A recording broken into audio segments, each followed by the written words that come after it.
once again, hold on tight everybody, a warm welcome to The Good, The Bad and The Rugby with me, Alex Payne. It's the first of a double header this week. I'd like some sound effects actually brought into this production. I'd like a little ooh and a round of applause and some canned laughter and fireworks. Is that the only laughter you get? Yeah, that's why I want it. And a boo for you, Tins. First of a double header this week, a bonus show, if you will. On Wednesday night, just to let you know, we've got, and I think we teased this last week, we've got the 2020 RPA Awards. God help us all. Loads of interviews with some real superstars of the game. Lots of the winners. Black tie for yours truly and Hask.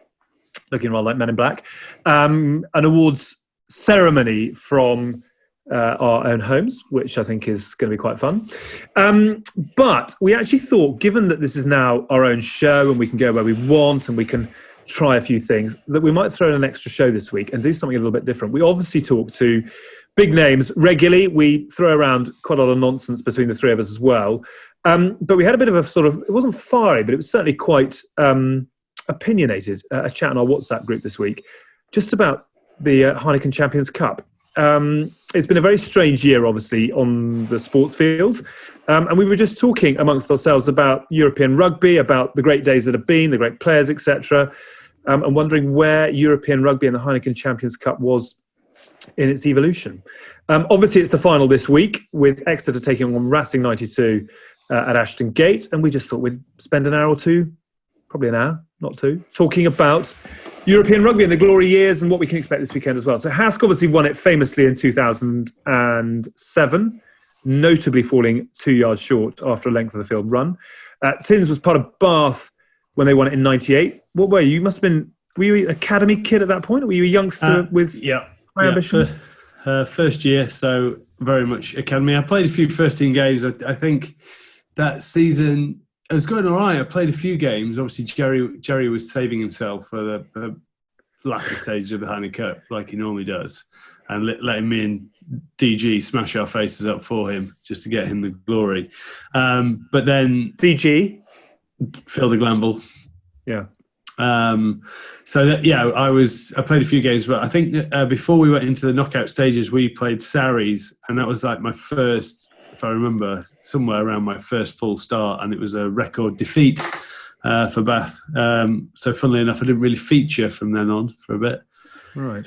What happened that day? Well, basically, Pienaar, Diprose and Hill just caused absolute mayhem for us and destroyed us at Vicarage Road, yeah. I'm going to be quite pedantic about this. It was obviously the Heineken Cup. It is now the Heineken Champions Cup, okay?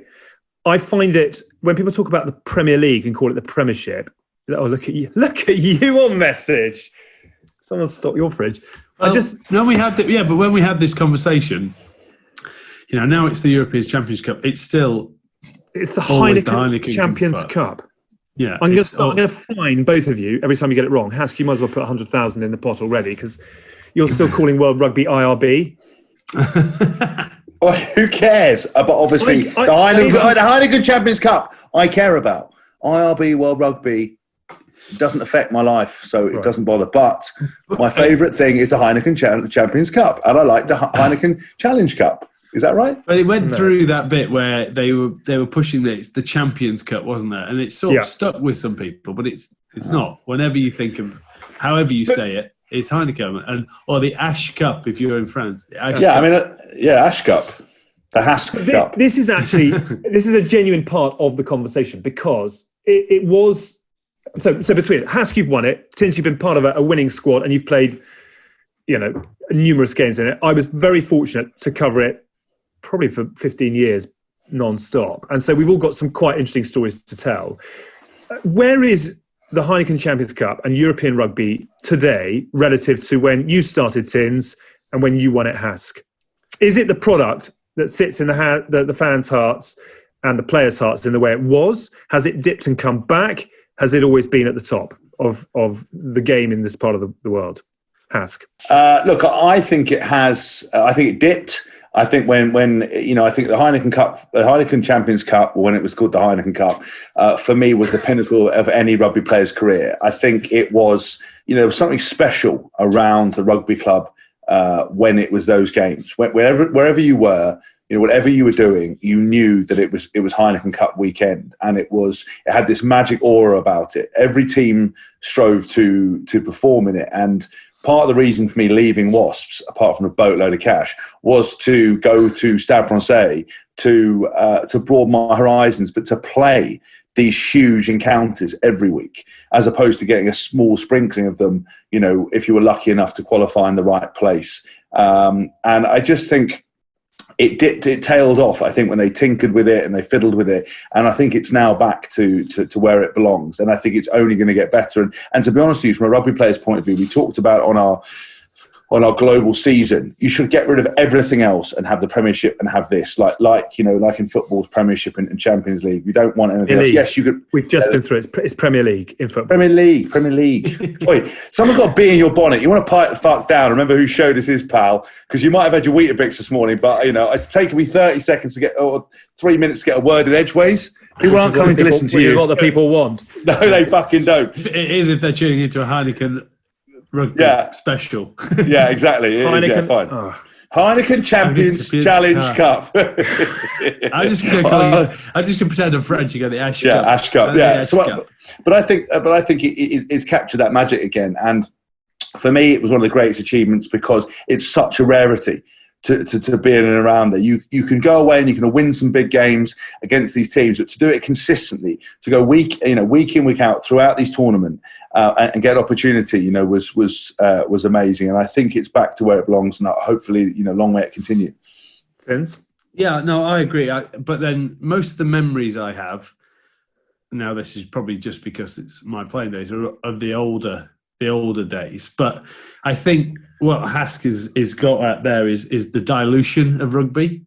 So I think everyone is so used to so-called big games, and whereas before the Heineken Cup, obviously it was more, I don't know whether it just seemed like it was more special because there weren't as many games out there. There wasn't an LV, there wasn't a Anglo-Saxon and all that crap that's come between. It was genuinely just the Premiership, and then you were looking forward to the Heineken Cup. And so I think it has taken a little bit of dip. But then if you go back through the history, there's great games from long gone, and there are still great games now, and there are still great matchups.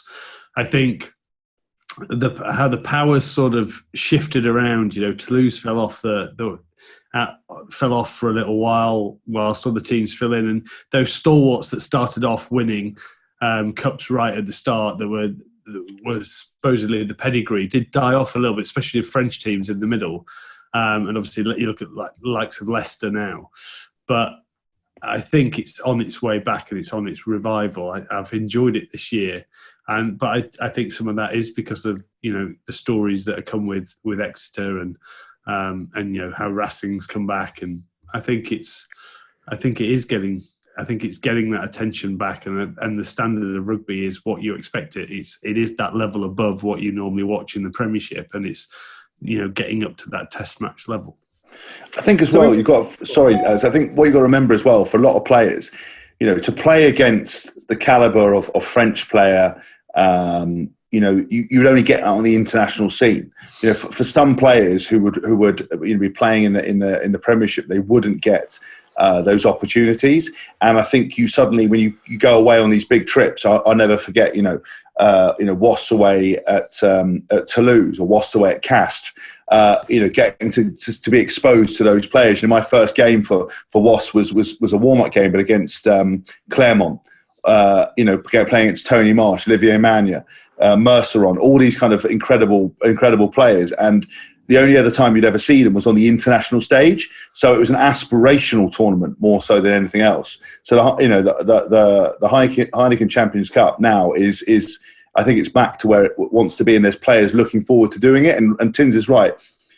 You get watered down because of all the different variety of rugby. But I think when you go back to the core of it, it's the next step up outside of the Premiership. It is a place where you want to go and see, how do you fare? Could I one day play international rugby? What's it like to go to these cauldrons of intimidating atmospheres? And I think, the Premiership, yes, there are certain teams you go to. Exeter is a hostile environment. Bath can be a very hostile environment. Gloucester's a hostile environment.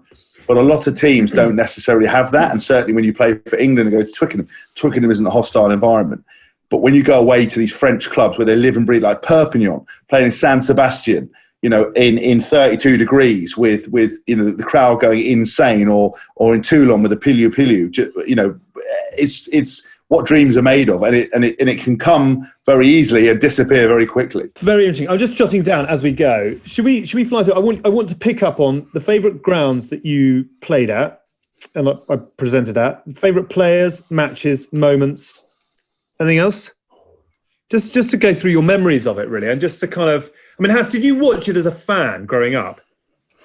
Yeah, I mean, look, I was late to sport. I played a lot of sport, but I was late to supporting anything. I probably, and this is probably true now, I never cared about anything else as much as I cared about myself until my dad, until I, about 13, started supporting Wasps, and we went to every single game. And some of the best weekends I ever had was, Wasps playing away at Stade Francais at the Jean Bouin Stadium.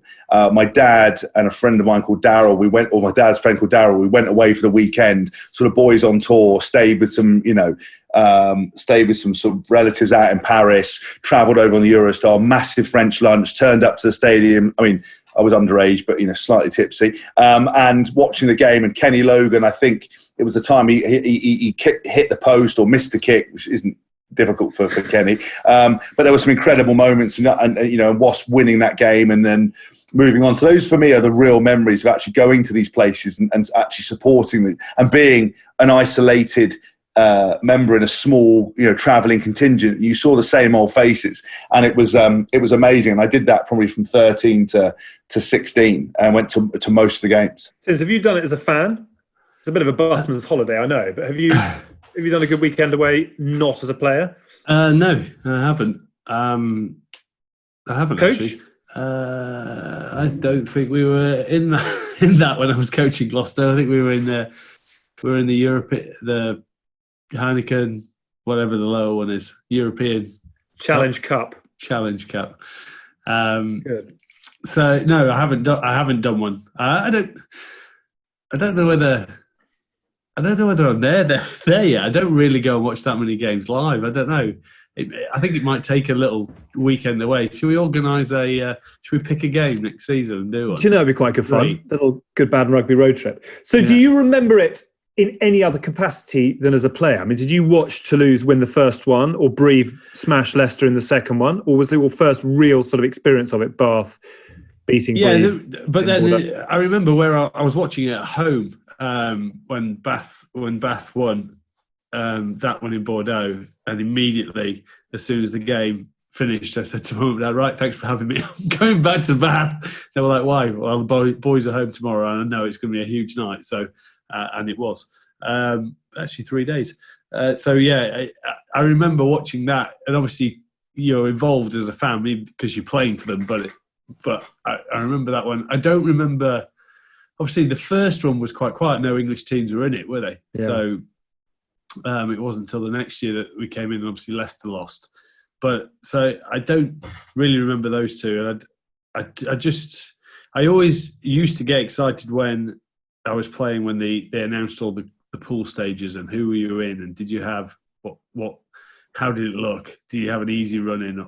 That was always a massive part of the Heineken Cup, and I remember that vividly. And then you're trying to figure, and then after you figured out who you've got, are they good nights out? Where do we go? So nights out, we'll put that on the list. Yeah.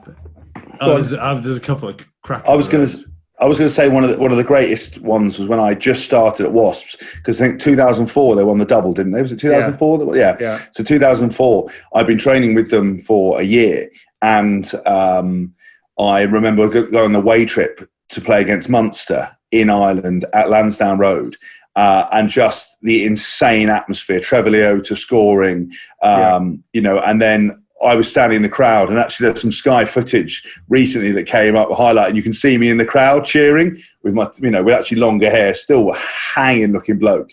But we got really into it, and then I got invited onto the lads were like, "Come on the field." And as soon as I went on the field, they're like, "The fuck are you doing on the field? You didn't want it. We didn't win it." I was like, "Oh, God. But it was amazing kind of to be part of that, even by proxy, just to see the guys go through. And also the away game against Cast, Joe Worsley, guys on to score. Joe Worsley, obviously incredible tackler, last ditch. He made the tackle and he was so tired in the changing room.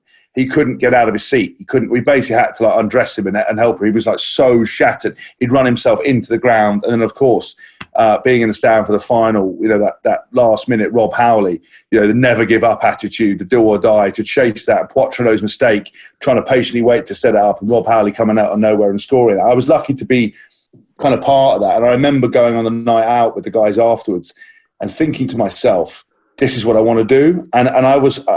I talked about it before in the podcast. I'm always happy for other people, but I always found that those moments, like award ceremonies when I didn't win an award or someone else was talked up, was massive motivation to me. And while I was out there having a couple of beers, all I was thinking was the whole time, I've got to work harder. I want to be part of this. This is something special. And then to go and do it in 2007 was amazing. But all I could think about was why I didn't score the try, so it kind of ruined it for me. I was going to say, if that was what motivated you, no wonder you had loads of motivation. Not awards and yeah, no, but seriously, I used to go to award ceremonies for WASP and things like that, or whatever, and not get nominated for awards. And I'd write notes on my phone about it. And the people are like, you're not concentrating. I'll be writing things down to take me on to the next time, to remember how it felt not to be involved, not to win, not to be good. It was always a driving factor. Unbelievable. It's interesting you mentioned that Munster Wasps game, because I think if we're picking our favourite matches, that would be the greatest European game I've ever been to. I remember Roy Keane was in the crowd. It was baking hot day. It just was the most extraordinary cauldron of it was just pure European Champions Cup rugby. It was everything it was meant to be.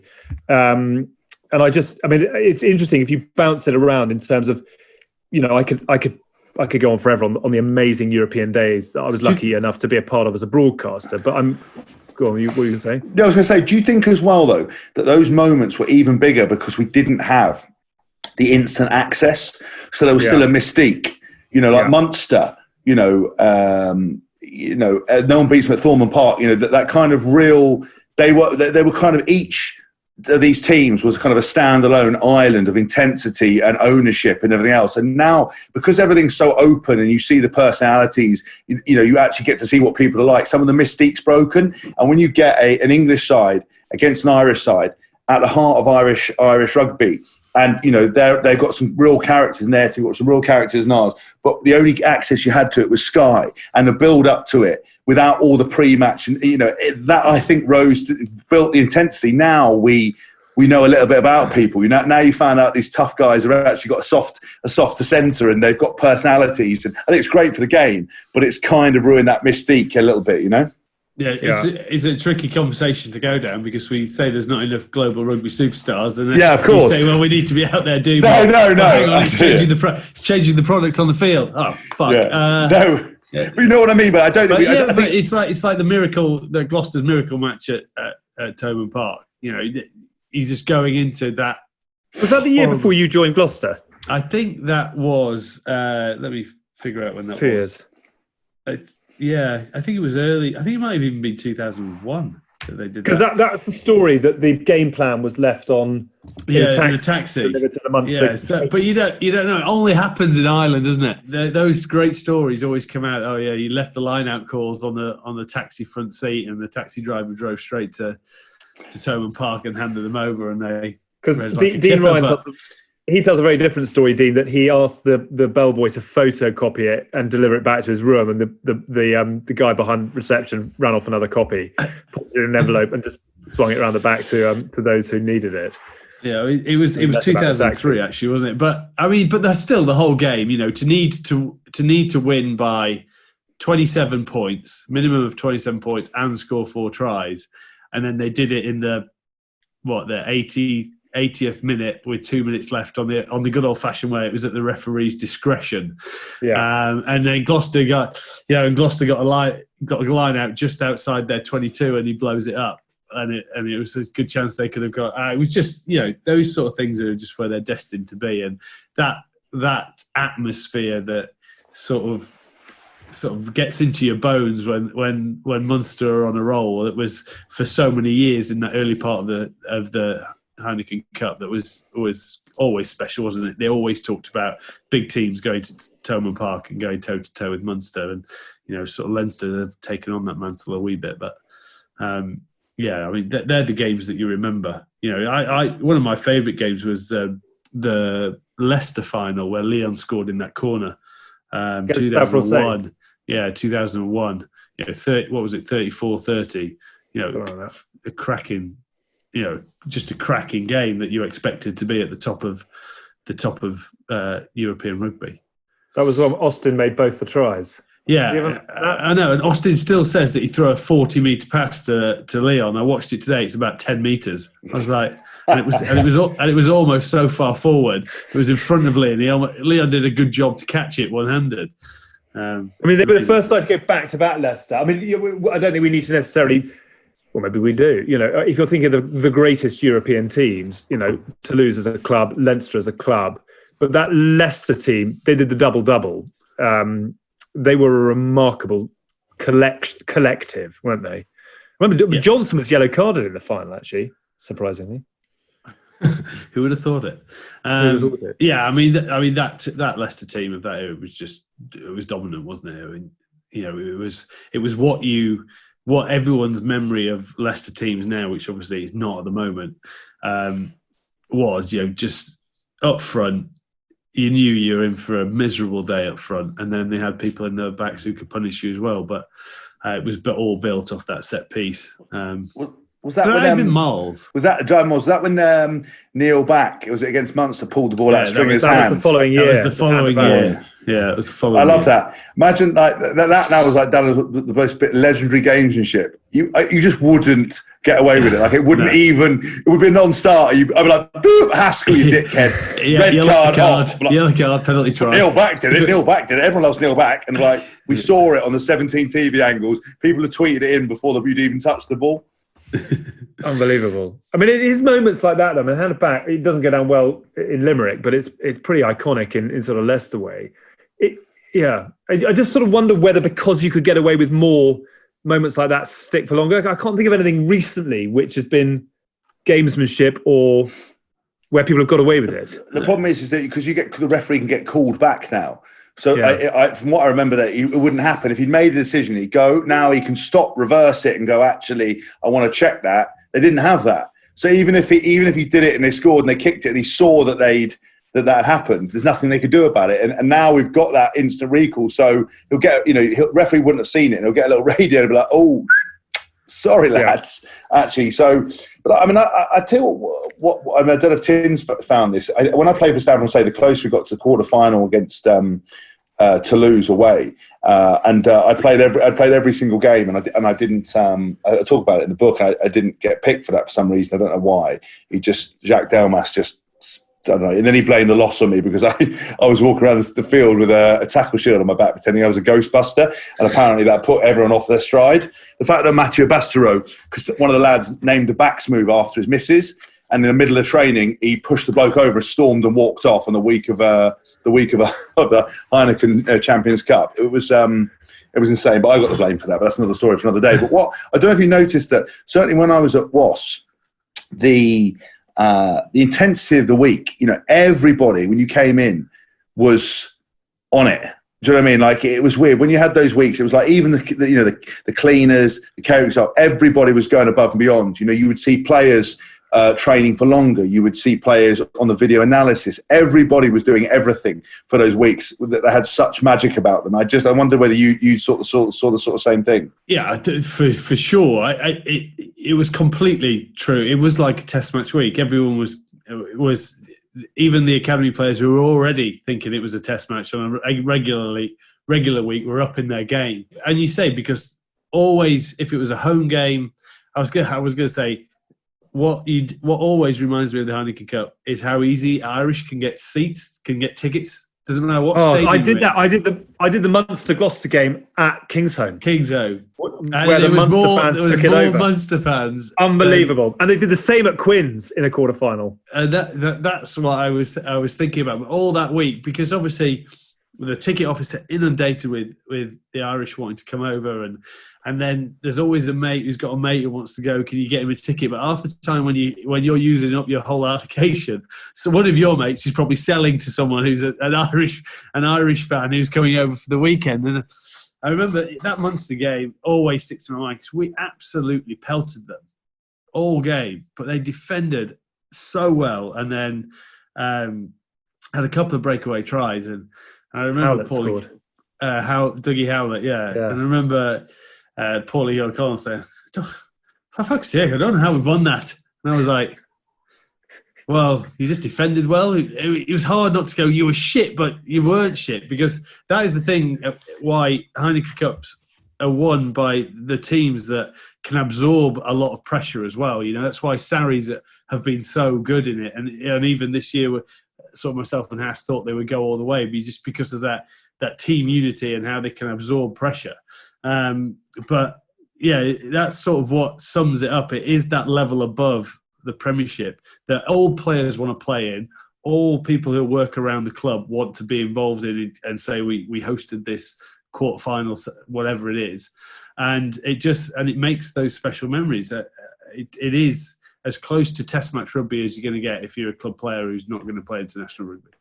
But talking about the defensive stuff, like, you know, if you watch back Wasps versus Toulouse in the final, you know, in 2004, I think Joe Worsley made 38 tackles that game, and Wasps as a team defended like no team I've ever seen, because Toulouse were unbelievable that day, you know, but they had carved every team up. They were still managing to offload. They were getting behind people, offloading, and there was just one tackler after another tackler. Paul Volley, a mega game. Lawrence, a mega game. Simon Shaw, Tim Payne, all these guys were just on fire. And I've never seen a defensive performance like it. And even when they got through, I remember they brought... they had Finau Maka on, who you know, joked, and then they brought on Issa Tolamaka, the even bigger older brother, and Joe Worsley, you know, taking him out at the knees. It was just shin breaking. It was the most intense game and tiring game because it was in the heat, and you just looked at them and like, how are Wasps going to beat them? And it was just so evenly matched until that one break of play. And I think it was probably the greatest defensive performance of any team I've ever seen, because it wasn't even like Toulouse weren't playing well. They were creating magic. They were just getting mopped up. And it was like one man after another. It was mad. Great game. It was definitely in the top 10. Okay, favourite grounds that you played at away from home? 3, 2, 1. 3, 2, 1. Well, just chuck.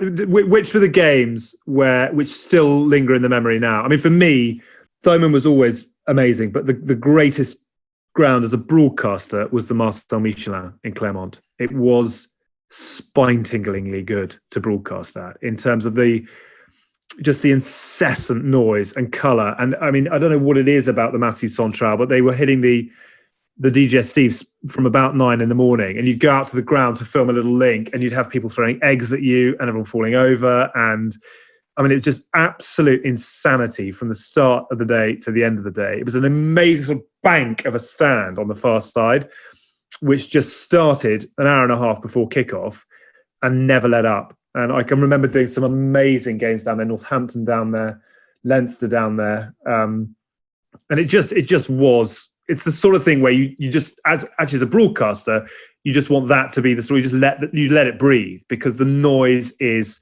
on another level. And I just wonder whether you had games at grounds where, as you run out, you think, flipping heck, this is what it's all about, whether you're in the moment and you don't. Well, no, but then it depends who you play, doesn't it, and who you're drawn against through the year. I never played at Clermont. So, you know, we played Biarritz down in their place for Gloucester. And I did for Bath, actually. We beat them down there with Bath. And I remember that being there was that Biarritz team with sort of Serge in it. It had Aaron Nordicke, Maggie Lund was down there. It had Damien Try. Yeah, it had all those. Yashvili. It had some great players in around that. Ziki on the wing and Zikwa, or whatever. Yeah. Is that pronounced right? Zikwa. So that was a great place to go because of who you were going to play. Toulouse, when you go and play a proper when Toulouse are in their heyday, and it's. I think for a player, it's not necessarily always the stadium and the noise. It's the challenge, and going to Toulouse in a Heineken Cup where they're steeped in history, obviously champions 4 times. That in itself is enough for a player. But then if you add the atmosphere on the top of it, I think you'd say you get some great atmosphere at Irish grounds, and Thomond being probably the pinnacle. But I think the challenge for a player is sometimes the best, and going somewhere Toulouse where it's still quite hostile at the same time. I think that would probably be my fave. I think away at Leicester was pretty special. I think Toulouse ground was great. Clermont again was insane. I've only ever played in the sheer rain at Thornton Park, which was horrific. The crowd it was terrible. It was like a night game. It was it just started raining from the moment we got into the ground. But I'd say they would go down as pretty special moments for me. Were you at Stade when Max took the Stade de France I remember the back-to-back against Quins and the Nick Evans drop goal the week after? I think Jordan Turner Hall scored, and as Quins won in Paris. But that was eagles and fireworks and can girls and pink shirts. And, that was unbelievable carnival. Yeah, so that was the thing is, one of the beauties of being at Stade Francais with Max was that five times a season we played those games there. And I remember running out for a warm up, and there was Mexican wrestlers in a cage fighting and doing flips, motorbike stunt riders going around. There was like lions one time walking, around. There was no room to warm up.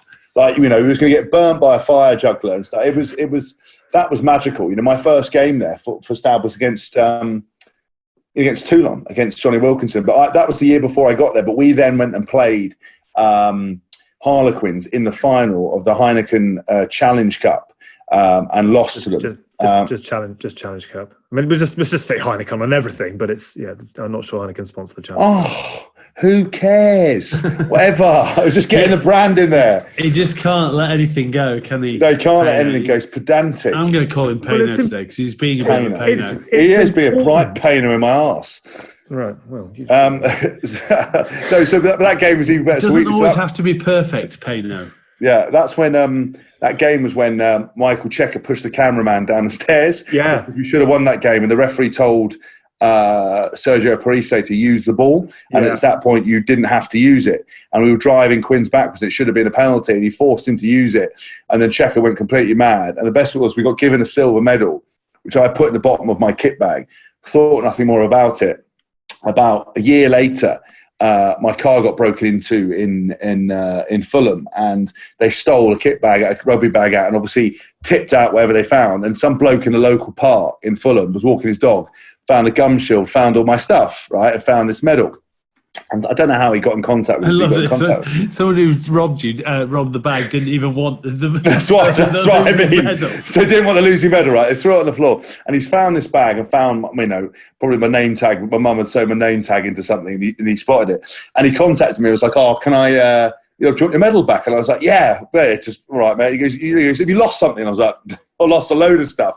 He's like, "Have you lost a medal?" I was like, "Nah." He's like, your Champions Cup medal or Challenge Cup medal. I was like, "What are you talking about?" And he basically goes, "Oh, look, can you meet me in this local park?" And I went, "Just send it, mate. I'm not that." He goes, "Oh, but the local media want to get involved." I was like, "What are you talking about?" And he'd only give it unless they saw like the local newspaper and this journalist. "So, how thankful are you that he's found your medal?" I was like, "Well, truthfully," I was like, "Mate, didn't even know I'd lost it. It was a runners-up medal." In the words of Ricky Bobby, if you ain't first, you're last. Who genuinely cares? And he's like, "Yeah, but you must be excited he saved your medal." I was like, "Yeah, no, God, it's so good." And the guy wouldn't give it to me until I found all these photo opportunities. He's like, "We'll stay in touch, yeah?" And he would tweet me going, "It's the bloke who saved your medal. You're really grateful." I was like, I hadn't have the heart to tell him, mate. I didn't give a shit. We were robbed. I don't care. I don't know where it is now. And I don't want it. It was a silver medal that was just a joke. Can I just apologise to that gentleman who's taken the time and the effort to return lost property? No, he only took the time. He only took the time if you got the media out of it. That's not doing a good deed. That was, will you, I'll give you the medal back if you pose for a photo and give really nice quotes about this nice guy. Is there a reward? No, there isn't a reward, mate. There is a reward. You should have kept the medal. Best nights out. Who were you excited to draw based on? Haskell probably too pro and never got involved. Tins, we'll come to you on this one. Which was the best away trip? I'm trying to think of which Italian team it was when before they went into just the two, where back in the good old days when there were all the smaller ones. Calvasano? No. So a very good friend of yours did commentary for Sky on an Italy away trip. Have you heard this one before? And he flew out on the Friday, a little bit of prep, did the game on the Saturday, was meant to fly back on Sunday, but missed his flight and the one that they rebooked for him on the Monday. By Tuesday, they'd given up and said, you can sort yourself out. Wednesday, he got back. And on Thursday, they said, are you doing anything this weekend? And he went, no, available. And on Friday, he was back out on a plane to Italy again. Ex-Bath teammate. We won't name names, Matt Perry. But one of the great stories. It wasn't going to take me long. It wasn't going to take me long to figure out who it was. Yeah, I think enjoyed himself. Yeah, and it ended up it was a tiny Italian team.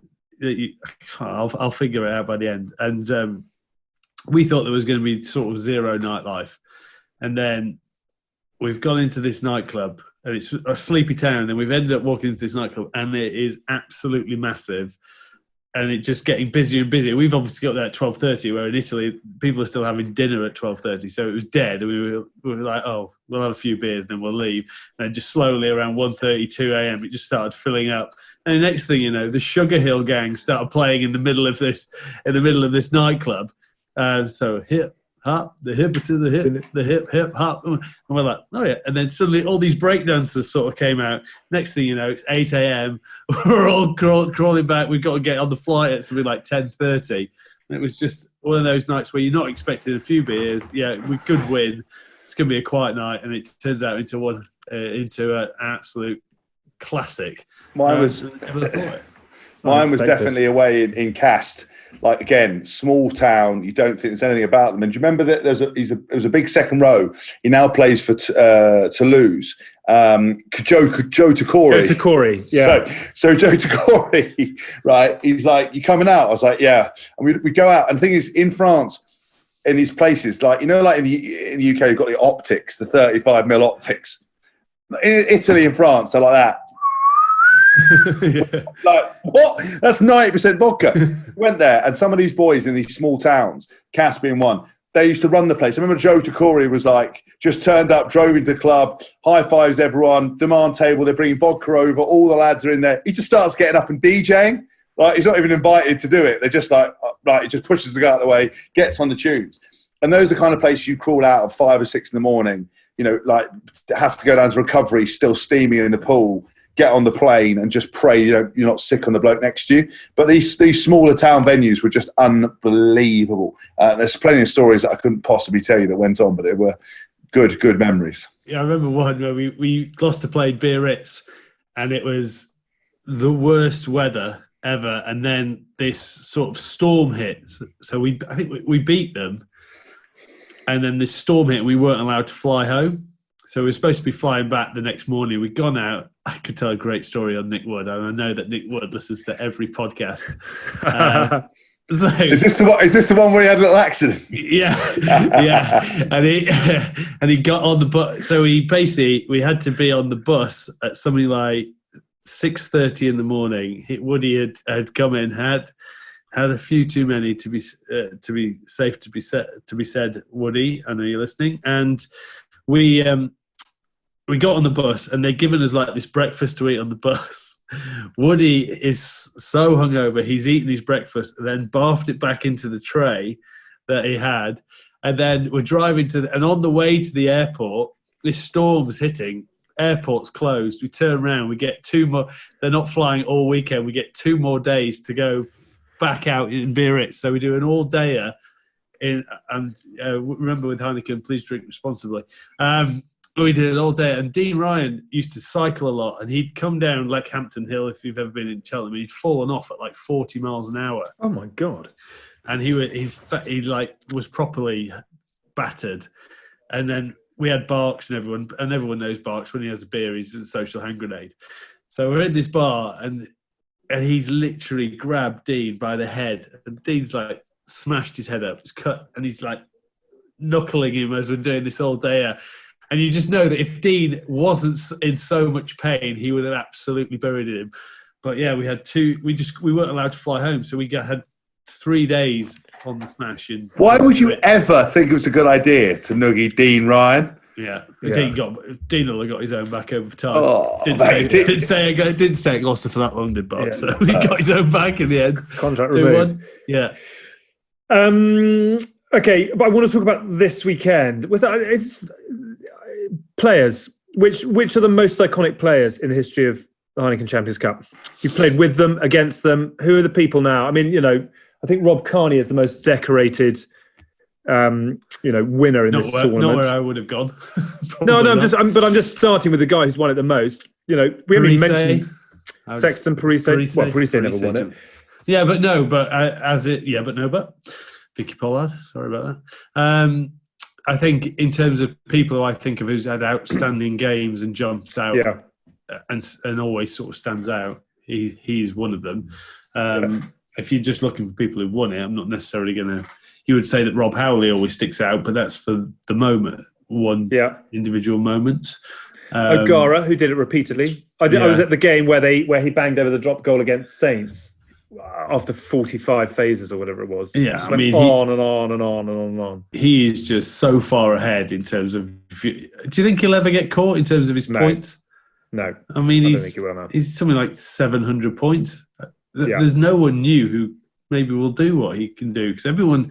I look through the points thing. Everyone's quite old. Felipe Contepone's up there. Stephen Jones is up there.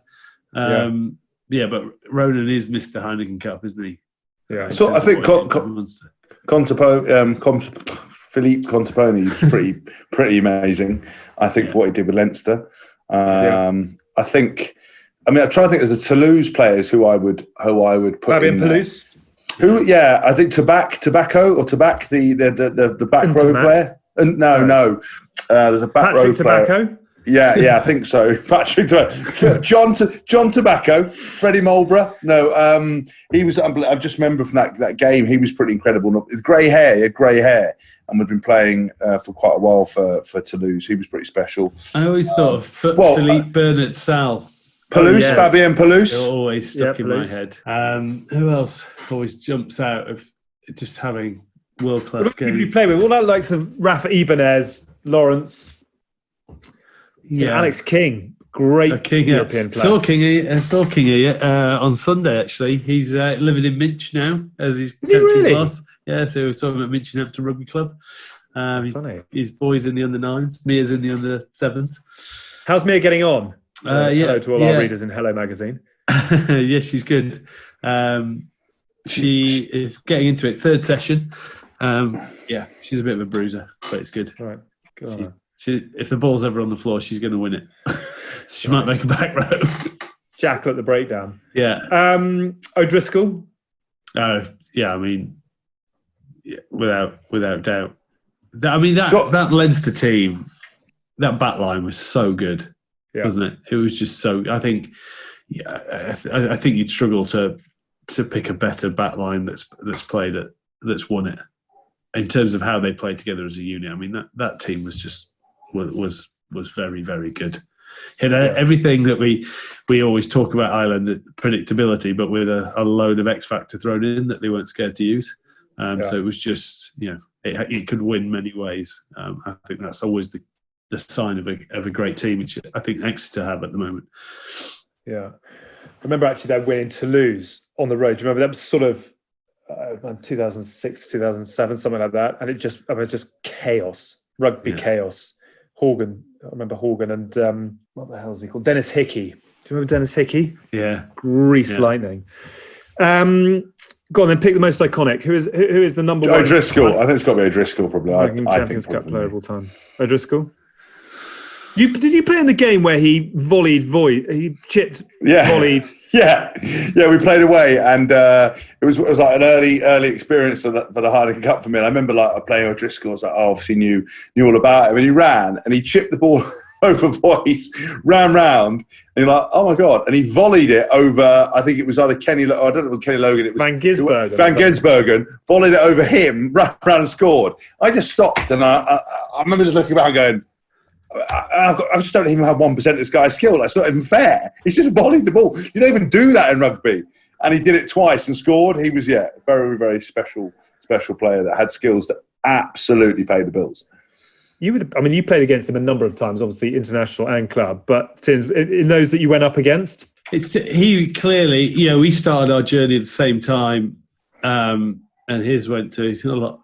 Well, didn't have one thing that I had, but the rest of it he absolutely destroyed me at. But I think he was just pure quality. And he got better. Obviously he had his natural ability, flair, and skill set. But then what he and Darcy really built into their games was that defensive ability to work together, get their heads over ball, not be scared to. You wouldn't normally someone with his ability in terms of beating players, chipping players, then to have that not bravery, but the nous to when to stick his head over the ball, and I think that's what set those two apart as a pairing. Is they were brilliant in attack, but they were equally worked as well in defence. I'm not going to say they probably copied me. They developed in their later stages, but that's an absolute lie. Can't even back it up. But I think that's what made them, was how full rounded the player he was. Was his ability. He could beat you, round you, he'd chip over you, he'd grubber it through you, he'd step you, and then you thought you'd made a line breaker, get back, tackle you, jackal you, steal the ball. You just want to punch him in the face. He is special from that point of view. Again, if you're talking about, I think Paulie O'Connell, obviously, would stand out massively. Who else is there? I thought Fabien Pelouse. Yeah, Pelouse, Dusatois. Yeah, Dusatois. Yeah, being at Toulouse for that time. Actually, one that's just come to my head because I watched a video earlier. Anthony Foley. Brilliant shout. He led them out on his 50th, because Munster had played 51 games in the Heineken Cup, and he played 50 of them, and he only missed the other one because he was rested or something else. There was a reason why he was rested. So yeah, I think the late great Anthony Foley deserves a shout out too. I think it's an amazing shout, partly because I'm not sure there is another player to whom the Heineken Champions Cup meant as much. Yeah. He was utterly synonymous with driving Munster to that title. And I remember actually, funny enough, at Sky when I started doing, I cut one of those musical VTs called Munster the Nearly Man. And I think it was the most played piece of footage in the 2000s or whatever it was, because every year they'd get close, they'd lose, and you'd add another agonising chapter to it. And I cut it to Johnny Cash's Hurt. And therefore, when they won it, it was that kind of, there are teams who win trophies, and it's an amazing achievement. But that was a province winning that trophy, and the scenes when they got back, and the whole of Limerick went bananas, and we were forever being accused of Munster bias when covering them on Sky. It wasn't Munster bias; it just was that they loved the tournament more than anybody else. So what they you're were saying so desperate to win it. So what you're saying is, Payne, is that it was secretly down to you why Munster won the tournament, because of your motivational video. Is that kind of what you're saying? No, I was going the other way, actually. I was lauding it onto Anthony Foley. The point of the story was simply that it got so close to so many years. And it was agony after agony after agony. Until Payne cut it to the Hurt, and they actually got motivated, and then they won it. And do you want your name on the trophy? Is that what you're saying? God, it's hard working with old like you. It really is. It was a bit like you running on the field. Exactly. Yes. There you are, doing the non-existent John Terry. At least John Terry had managed to appear for the first team before he went on the victory lap. Don't leave me out. I'm Alex Payne. I was actually lauding Anthony Foley, and I was trying to think of, actually, funny enough, and if you haven't watched it, we did the game at Sky, funny enough, the day after he died in Paris, and they cut a musical montage to it, and it's absolutely unbelievable. It is utterly extraordinary piece of footage. One of the most desperate days in the history of the competition for one of its greatest men. Yeah. I like that, Tins. It's a very good shout. This weekend, the Heineken Champions Cup final, a new name on the trophy. Exeter against Racing at Ashton Gate, which is a real shame. It would be such a carnival if it was going to be played. I mean, imagine what it was like, or what it would have been like with those two sets of fans going at it. But what are we expecting?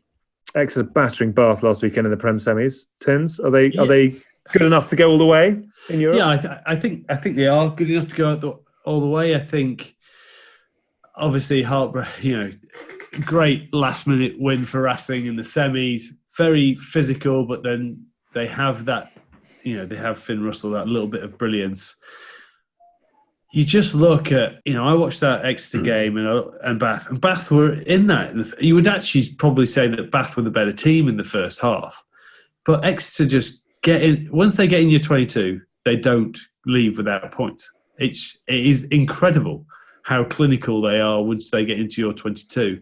So you have to be smart around your penalties. You can't give them easy access into your half because they will keep the ball. Once they're in, as I say, in that 22, they just don't leave. Whereas Bath there's a couple of times where, Bath make that line break through and you all for all money that they're going to score. And then someone chases back, gets in, gets out, and then everyone's back on side and they just defend.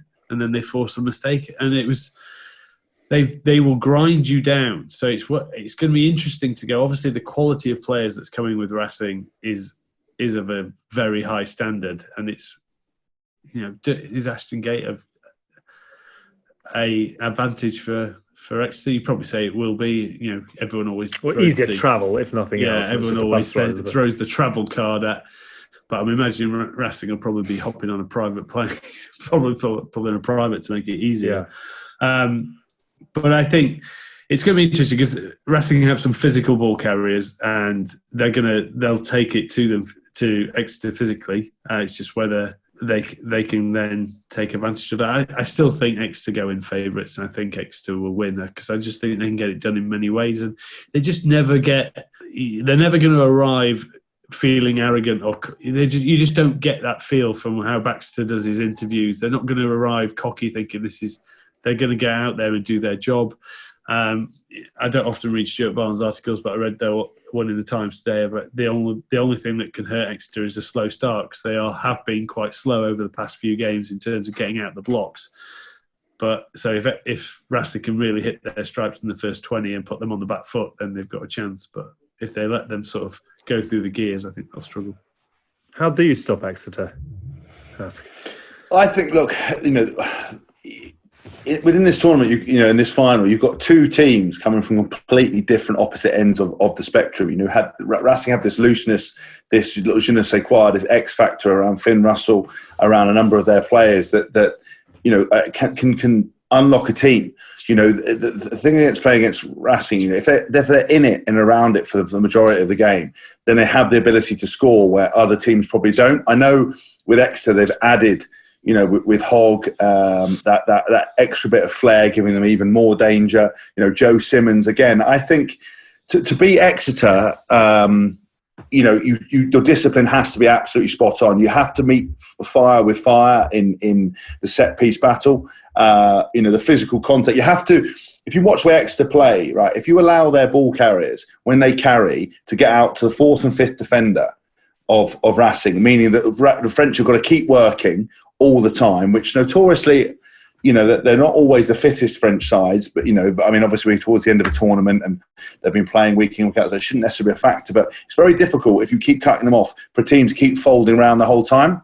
And that's where Exeter create two sides of attack. They cut off the defence and are able to score tries. I think if you can physically dominate them, so if your third defender is hitting their ball carriers, you make the breakdown a real shit fight, and your discipline is spot on. Because the problem with playing against Exeter, as Mike said, is if you give them 3 or 4 opportunities in your 22, they're going to score.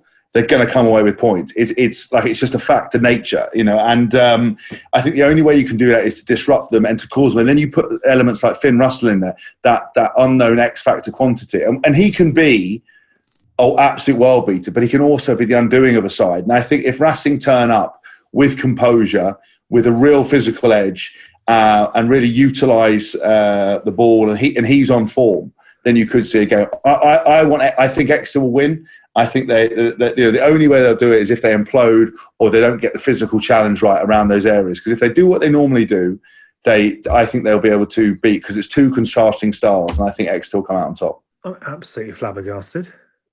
It's the best analysis. It's the best analysis I've ever heard you deliver. I learned something about rugby from James Haskell. Who'd have thumped it?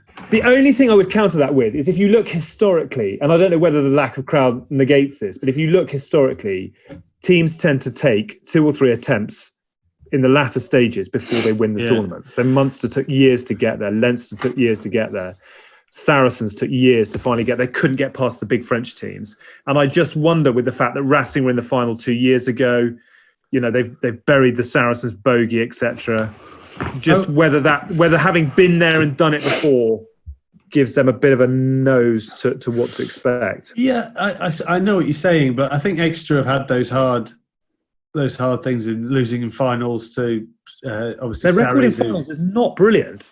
Yeah, so they've had that journey. You remember, if you look back, and Sarries were the ultimate losers in finals for a bit, and then it's finally kicked on. So, I just think, and go back to what Rob Baxter sort of has instilled in his team, is there's never any flashness. There's never any, after the game on the weekend, it's just, it was like, right, that semi-final done. That's not what we're here to. And Baxter, again, I love that I'm calling him Baxter now, not Slade.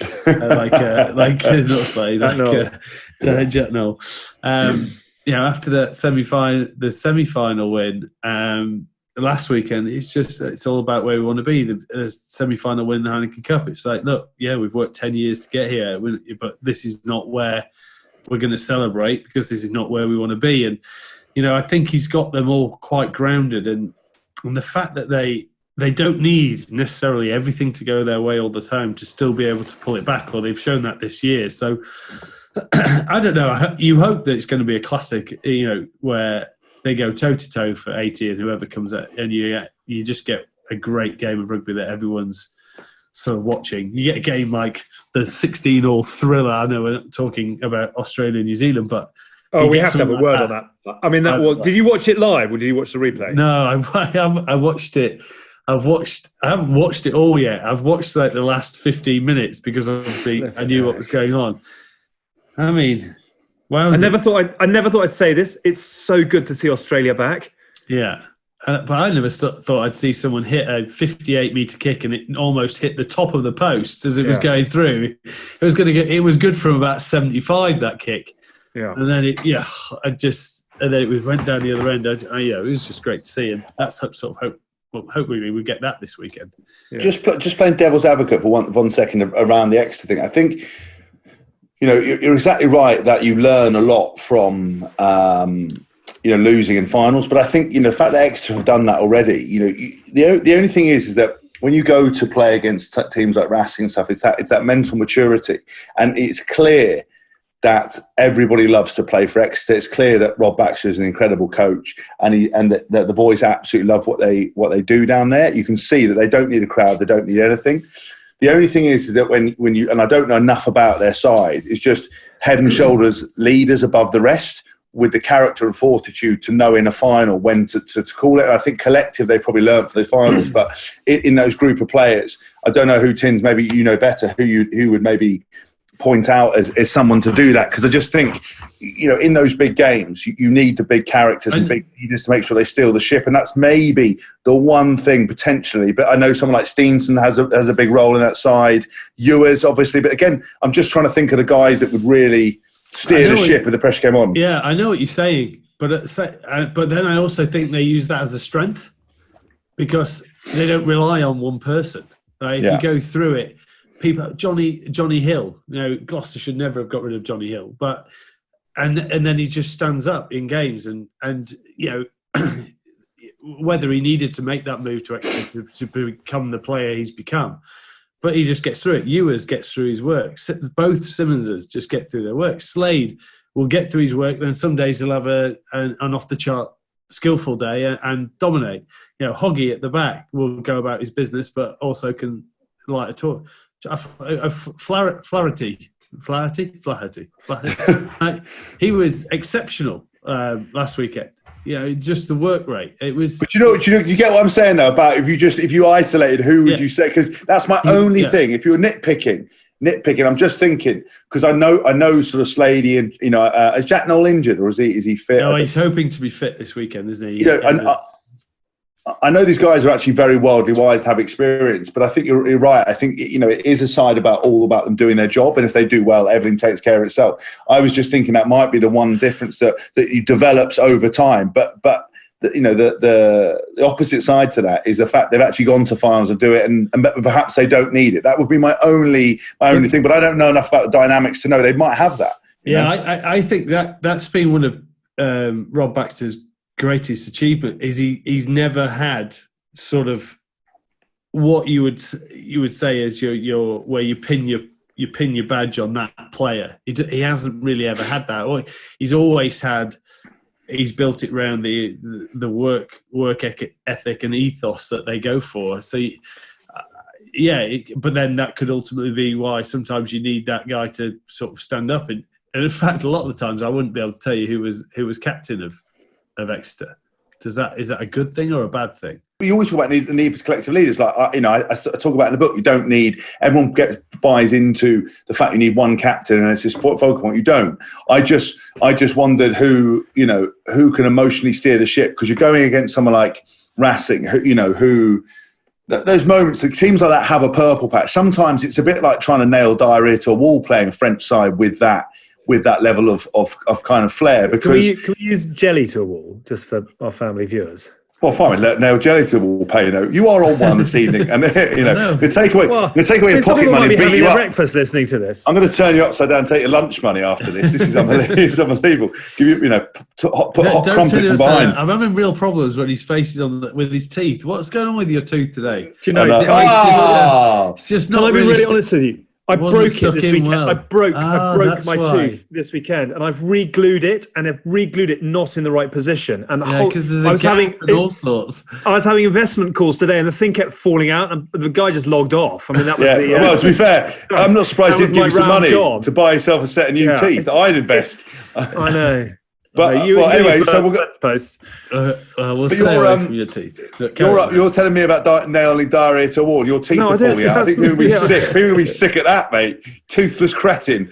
So but I mean that's my point. But again, Racing, because they, I know it's the oldest stereotype in the book, but I think they have very big emotional energy, teams like Racing, and. But that can easily turn against them. They can easily become individuals. You see it with the French team. When they're collective and on form, they're almost unplayable. But I think it'll be interesting to see if things are forced, cracks appear, will they disintegrate? So I think it's a really nice, interesting kind of, two sides, a real dichotomy of different things going on. I really like it. The winner will be of the 2020 Heineken Champions Cup. I'm saying Exeter will win it. I'm saying Exeter. By 1, by 2, comfortably? I'd say within a score. I think the bookies will put it between 5 and 7. That's what Tin said. Do you know what? I actually had quite a good idea while we were doing that. Let's run a poll on our social media because, as with all these things, we bounce it around and never really commit. So we're going to run a poll in our social channels. Best European grounds. Most iconic Heineken Champions Cup players, the greatest Heineken Cup Champions matches, Heineken Champion. Now you fucking got me doing it. The greatest Heineken Champions Cup matches. Come down to our level. The most iconic Heineken Champions Cup moments, best nights out, and why do we run a Heineken Champions Cup winner for 2020 as well? Poll. Fine. Good. Well done, chaps. I've quite enjoyed it. I don't think we've provided all that many answers, but I've quite enjoyed a bit of a cant around the course on a tournament rather than a player. But I don't think the beauty of the Heineken Champions Cup is there aren't the answers. It is everything and nothing all in one go. There's too many intangibles, too many memories. You can't box it in. That's the beauty of the tournament. That's why everybody loves it. Is because everybody's got a story. The good, the bad, and the rugby is listened to by millions of people, unbelievably, and you've got the Irish fans, you've got the Welsh fans, you've got all the people that Tins is upset and all the people that don't like me, all coming together to listen to a podcast, and they've all got their own memories because they've got their own perspectives. So I don't think we can box it, and I don't think we want to box it in. But I think it'll be interesting to see if there is any unanimous decisions. But I don't think there will be. I think, because if we can't think of one, I just don't think there will be. Just to let you know, the bookies have extra 4.5 points. Really? Better. Yeah. I'd buy that. Another point, how good was it to see fans in the stadium at the weekend as well? I know.